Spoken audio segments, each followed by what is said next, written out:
Welcome friends. Paschimbanga Vidhan Sabha vote 2026 scrutiny data sheet কিভাবে fill up করবেন, আজকে এই নিয়েই ভিডিও। চলুন শুরু করা যাক। তা বন্ধুরা, এটা একটা স্ক্রুটিনি ডেটা শিট। এই শিটটা আপনাদেরকে ফিল আপ করতে হবে। খুবই সহজ এই ফিল আপ করার পদ্ধতি, যদি একবার ভিডিওটা সঠিকভাবে দেখে নেন। তা প্রথমেই বাম দিকে উপরে দেখুন AC number, polling station number, তারপর এখানে electors in polling station, pooled in polling station, তারপরে এখানে এগুলো আপনাদের যেগুলো এইভাবে কাটা আছে এগুলো ফিল আপ করার দরকার নেই। এরপরে এসি নাম্বার, এখানে যে অ্যাসেম্বলি কনস্টিটিউয়েন্সি নাম্বার 210 বা যার যেমন, তো সেইভাবে এটা লিখবেন। পোলিং স্টেশন নাম্বার, এইখানে পোলিং স্টেশন নাম্বারটি এইভাবে লিখবেন। ওই পোলিং স্টেশনে টোটাল ভোট সংখ্যা কত, এইটা আপনারা যে মার্ক কপি দেওয়া আছে এই মার্ক কপি দেখে টোটাল মেল কত, টোটাল ফিমেল কত, আদার্স যদি ভোটার থাকে থার্ড জেন্ডার, এই ক্ষেত্রে এখানে লিখবেন, না হলে এখানে নীল লিখবেন। তারপর টোটাল ভোট সংখ্যা এইভাবে লিখবেন। মেল এবং ফিমেল দুটো মিলিয়ে টোটাল ভোট সংখ্যা এখানে লিখবেন। এরপরে টোটাল ভোট পোল্ড, এখানেও সেইভাবে মেল ফিমেল এভাবে আলাদা করে লিখবেন। টোটাল ভোট কত পড়লো মেলের, টোটাল ফিমেলের ভোট কত পড়লো সেটা এখানে লিখবেন। এবার আদার্স যদি না থাকে নীল লিখবেন। ইডিসি ভোট কত পড়েছে সেটা লিখবেন। দিয়ে এইভাবে টোটাল ভোটটা লিখবেন। টোটাল হচ্ছে 850।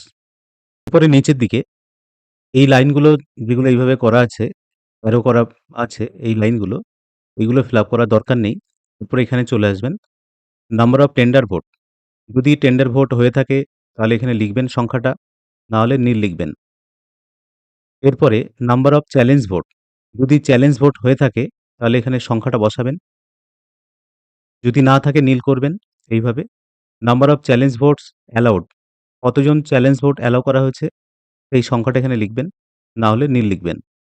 Paper seal used including damage, এখানে ড্যামেজ সহ টোটাল পেপার সিল কটা ইউজ করেছেন এই সংখ্যাটা এখানে লিখবেন। Number of proxy vote, total proxy vote কটা হয়েছে সেটা লিখবেন, যদি না থাকে এখানে নীল লিখবেন।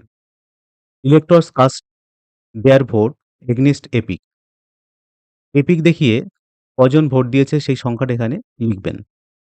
Number of votes cast against 49 M A test vote, অর্থাৎ এখানে 49 এম এর অনুযায়ী টেস্ট ভোট কটা দিয়েছেন বা কজন দিয়েছে এই সংখ্যাটা এখানে দেবেন।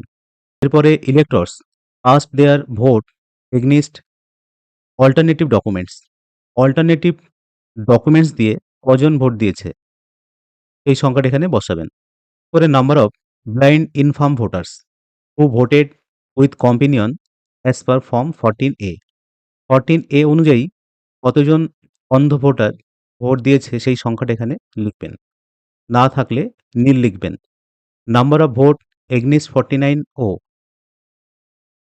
49O অনুযায়ী যারা ভোট দিতে অস্বীকার করেছেন তাদের সংখ্যাটা এখানে বসাবেন। Number of polling agent present in polling station, আপনার বুথে কতজন পোলিং এজেন্ট উপস্থিত ছিলেন টোটাল সংখ্যাটা এখানে দেবেন। Number of polling agent present, এটা এখানে লেখার জায়গা নেই। Number of vote of overseas electors, এখানে ওভারসিজ অর্থাৎ বিদেশি ভোটার যদি থাকে লিখবেন, যারা পাসপোর্ট দেখিয়ে ভোট দেবে সেই সংখ্যা যদি থাকে লিখবেন, না হলে নীল লিখবেন। নাম্বার অফ ইভিএম ইউজড, কটা কন্ট্রোল ইউনিট বা ইভিএম মেশিন ব্যবহার হয়েছে এই সংখ্যাটা এখানে লিখবেন। Whether EVM related complain received yes or no, EVM সংক্রান্ত কোনো কমপ্লেন থাকলে বা করেছিলেন তাহলে ইয়েস করবেন, আদারওয়াইজ এখানে এন করবেন। রিজন ফর চেঞ্জিং, এই চেঞ্জ করার কারণটা এখানে লিখবেন, যেহেতু এখানে এন করা হয়েছে পরেরটাও এন হবে। টোটাল এইচডি ভোটার্স, এখানে এইচডি মানে হচ্ছে অ্যাবসেন্ট শিফটেড আর ডিলিটেড ভোটার, টোটাল কত ছিল আপনার লিস্টে দেখবেন দেওয়া থাকবে শেষের দিকে মার্ক কপি, এখানে টোটাল দেখিয়েছি আমি 14 জন। তার ভিতরে number of vote cast against HD, এই এইচডি হিসাবে ভোট দিয়েছেন কতজন, 7 জন, এই সংখ্যাটা এইভাবে দেবেন। এরপরে any incident of poll violation, rigging অথবা booth capturing, poll interruption, yes or no. এই ধরনের যদি ঘটনা না ঘটে থাকে তাহলে এখানে এন লিখবেন। যদি ঘটে থাকে তাহলে ওয়াই লিখবেন। Any complain receive, yes or no. কোনো কমপ্লেন রিসিভ হয়েছে কিনা এটা লিখবেন। যদি না থাকে তাহলে এন লিখবেন। ইয়েস হলে ওয়াই লিখবেন। Whether recommended for scrutiny, yes or no. এখানে এটা লেখার জায়গা নেই, সুতরাং এটা লেখারও দরকার নেই। এরপরে প্রিসাইডিং অফিসার সাইনটা করবেন এবং সিল দেবেন। নিচে পোলিং স্টেশন নাম্বার এবং নেমটা এইভাবে লিখবেন। নিচে একটা নোট দেয়া আছে, shaded column need not to be filled up. এই যে শেড করা যে কলমগুলো আপনারা দেখতে পাচ্ছেন, বক্সগুলো দেখতে পাচ্ছেন, এগুলো পূরণ করার দরকার নেই। যাই হোক বন্ধুরা, এইভাবে আপনারা স্ক্রুটিনি ডেটা শিটটা এইভাবে পূরণ করবেন। এরপরেও যদি কোনো প্রশ্ন থাকে অবশ্যই কমেন্ট করে জানান। যদি ভিডিওটি ইনফরমেটিভ মনে হয় তাহলে অবশ্যই লাইক, শেয়ার ও কমেন্ট করবেন। ধন্যবাদ।